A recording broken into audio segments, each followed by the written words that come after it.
What I mean by forgotten is games that aren't played anymore, games that have less than 5 concurrent players on. I will be giving history on each game I'll be playing in this video, as well as beating the game and stating why the game died. Most of these games died due to creators getting banned, exploiters ruining the game, creators getting exposed for their actions, and even creators passing away. Games will also be in order, starting from oldest up until 2018. Some of these games can get pretty weird, so viewer discretion advised. No, what the f***? Ah! Joining the game, you're greeted by a big giant orange and black house with what you may think there's nothing of value inside, except there's plenty of Easter eggs. Easter eggs include the Red Room, the Witch's Room, which if you jump into the cauldron, your head explodes and you will die. There's also secret areas which are accessible in only one way. All in all, a classic Roblox game which you don't see much of anymore. Zombie Tower is a zombie survival game where the main premise was to kill zombies and advance through the levels to kill the final boss. This game was hated on since it was made from free models and the creator didn't even really make anything. He didn't even know how to script. He got his friends to do it. When you join the game, you spawn in the lobby and then shortly get teleported to the zombie tower. Except there is no zombies. I guess the zombies don't spawn anymore because I don't see them, but I can hear them. So I guess the game is just unplayable now. But there was a remake made which is pretty popular and is basically what Zombie Tower was in its glory days, except with way more players. This game died out due to the creator not updating it anymore.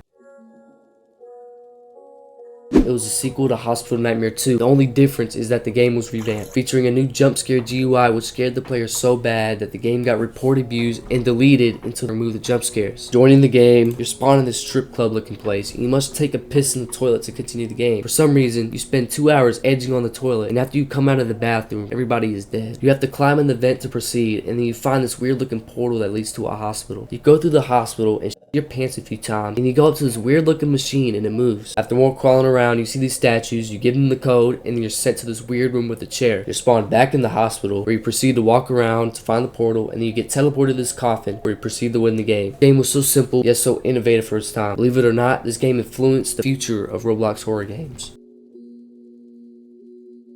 Bloody Mary is another story-based game like Hospital Nightmare. Due to the popularity of this game, the creator was said to be working on a sequel to it, but it never got released. The creator kept getting his socials hacked, now perpetrators pretending to be him saying that the sequel was coming out soon. It got so bad that Haunted USA had to log back into his account, lost all hope of a sequel with this letter. He confirmed that he was working on a sequel and had left riddles in the past for people to have early access to the account. But Haunted USA said he forgot the name and is unaware if anybody has ever found it. The game starts with you spawning on a sofa in the living room, and the first thing you notice is the TV. 22 people dead in the restroom? Why the hell is there 22 people in the bathroom in the first place? Anyway, you talk to this guy in the kitchen and proceed to go to the bathroom. You come back and he's gone. You go to the bathroom once again and you can see his brain beating through his head. I don't think it works like that, but okay. You go through the mirror and go through this obstacle course. You jump scared and wake back up at the couch again. You get told you're crazy and then your house turns to rust for some reason. After going through the mirror again and while you're talking to a note, you get knocked out. After that, you go through more platforms and riddles until you reach this TV. And when you exit the room and go across this glass bridge, it falls off and you die. It's too bad that we'll never see another Bloody Mary game again, but there are remakes of it if you are ever interested.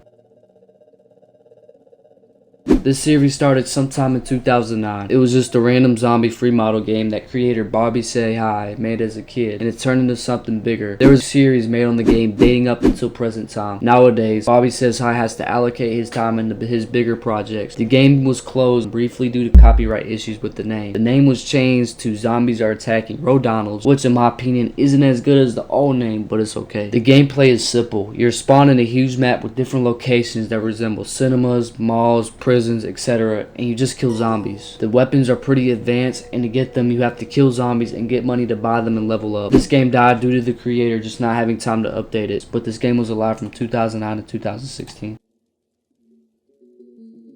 Slender Man's Revenge, the game created by controversial user Zoidberg656. The reason I say he's controversial is he was a part of the UGC group for Roblox and was uploading sexual content. Not only that, he has this NSFW Twitter account linked to his YouTube page. Recently this game was completely remade, but still nobody plays it. I'm not gonna lie, I got scared a few times, but we don't talk about that. If you could like open it, what the You can buy game passes to help you on your journey, but you can't kill the killer. The old version of this game is essentially the same, but obviously older. The peak of this game was in 2016 when Slender Man was rampant on the internet. But now that creepypastas are generally dying, you don't really see much of these games anymore. When you join the game, you're spawned in this lobby type area and have to enter the map through one of these teleporters. These teleporters spawn you in different areas of the map. The main objective of this game is just to not die from these killers. The reason this game died was due to the general disinterestedness from the community and lack of updates to the game.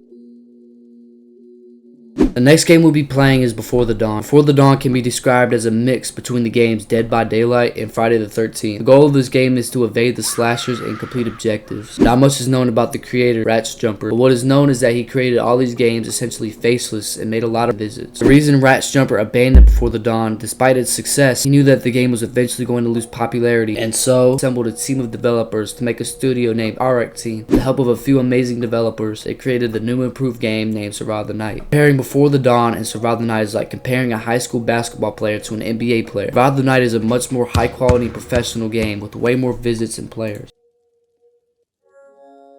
The next game we'll be playing is ROBLOX 2, a game created by Primitive Polygon and is a fan-made recreation of Half-Life 2. ROBLOX 2 is the only game created by Primitive Polygon. Joining the game, you have 3 options: single player, multiplayer, and community games. Obviously, all these options are dead besides single player, as the community has died. After picking the single player option, you basically have the recreated Half-Life 2 intro, which looks almost identical besides the characters talking. If it wasn't for the characters, I think I'm in the original game. Everything is identical to Half-Life 2 and they did a really good job. You can even pick up items and throw them. Sadly, they were not able to finish development due to just not being interested in the project anymore, saying that they don't find enjoyment ripping assets from the Half-Life game. Primitive Polygon also has a Discord, which is dead, but still has committed fans typing in it every now and then. There was also a speedrunning community for the game. Due to glitches and there not being an update for the past 3 years, that community has died also. The last tournament was in July, but it appears nobody competed in it. The reason for this game dying was due to the devs abandoning not only the game, but the community. There was a big opportunity to have a good community, but like all these other games, it died.